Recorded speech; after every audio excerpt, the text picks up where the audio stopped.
Hello again.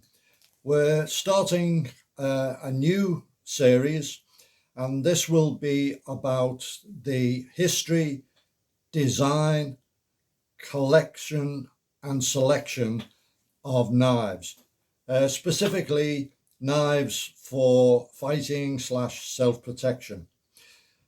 There's a lot of material available, and I'm going to look at the books in my collection that cover this. Now, the knife world is vast. For example, India was making and designing types of knives for thousands of years, literally, and some of those designs are still in existence in more modern forms, because the geometry of a knife blade and a knife handle can be very, very varied, but at the end of the day, they've got to fit the human hand and they've got to be suitable for the specific task. And India was a very rich source of knife designs, and they've come down through the years. There's really two types of books, I would say. There are books about, for example, wartime knife development, and they cover the spectrum, and they're in some ways a closed book. Then you've got books on the modern knives, up to the time of writing. So a guy writes a book and he recommends the kinds of knives that are out being produced at the time. As soon as the book's published, it's obsolete because there's new knives coming out. It doesn't mean that the book has no relevance whatsoever. I am going to be reviewing some books like that, which are a few years old, and there's other knives that have been produced since they were written. But just to let you know that it's an ongoing process rather than a fixed one. The first book I'm going to review is probably the first book I bought on the subject, and it's a venerated book, Fighting Knives, by Frederick J. Stevens, an illustrated guide to fighting knives and military survival weapons of the world. There's a very, very detailed introduction. It's got a foreword by Robert Wilkinson Latham, who we will be talking about later on, because he has written a book which I will review. But there's a very detailed introduction and an overview of pre-First World War, and going right back in time to different types of knife designs, from fixed blades to folders to gravity knives and all sorts of things. The book is divided into sections, and one of the sections which catches the eye straight away is conversion daggers of the First World War. And these were expedient weapons produced for trench warfare. Now, trench warfare was hand to hand in the mud, terrible slaughter. When I first visited the Imperial War Museum as a schoolboy in London, and it's a place I recommend, amongst all the fantastic weapons, the Lancaster bomber, the V1 flying bomb that was there, the Thompson submachine guns, and so on, the ones that really stood out were the trench warfare weapons.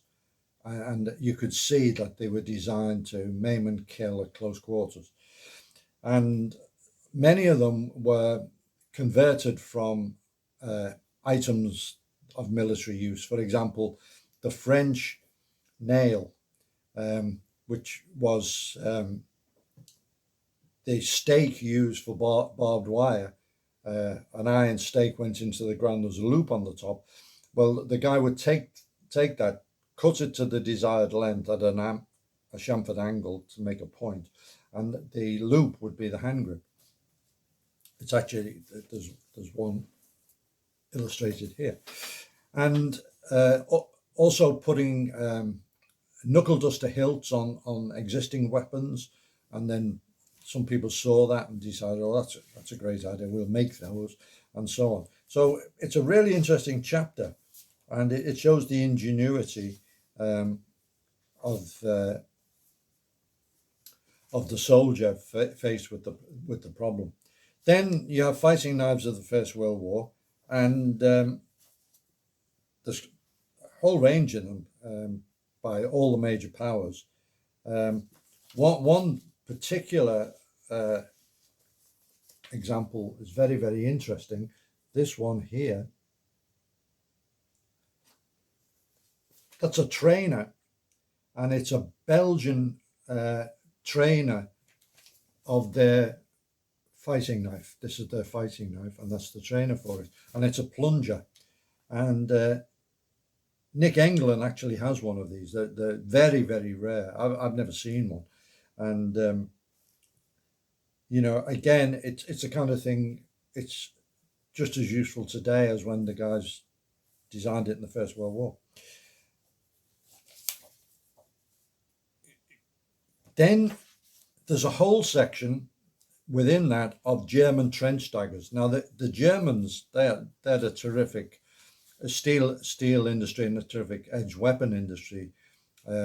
Solingen, for example, springs to mind, and they made a lot of knives.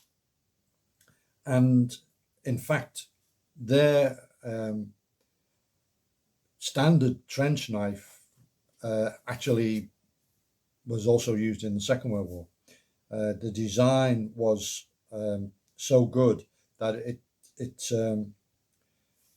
it carried on. It was called a Nahkampfmesser, close combat knife, and I've got one in my own collection. And I would say, without any bias at all, it's the equal of the Fairbairn knife, as for what it's designed to be used. So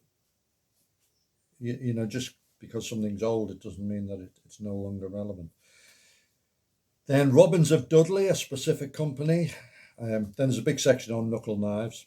I put a picture of a Robbins of Dudley hush dagger in the intro to this. Lots of other stuff. The forerunner of the Leatherman tool, for example. Frogman knives. Then we come to the Commandos and the Fairbairn Sykes knife, which obviously has got to be included in any such design. Goes on about how as captains, Fairbairn and Sykes were taken up by the War Office. There's a lot of really good history in this. Some of it refers to Aston House.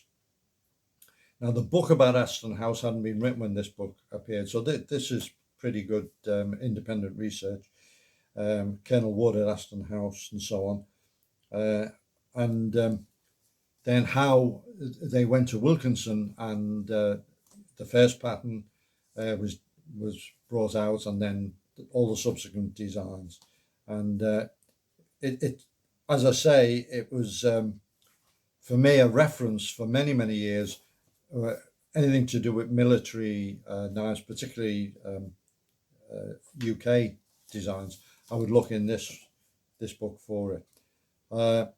It's still a book I leaf through all the time, and I find it very, very interesting. Then there's a chapter on concealed and assassination weapons, and it goes into killing needles, hat pins as they were called, and things like that, and all sorts of specialized weapons for assassination, a pen, and so on. All in all, it's still in print. All in all, it's a really good introduction to the subject, and it was my introduction to the subject, and it has a special place on my bookshelf.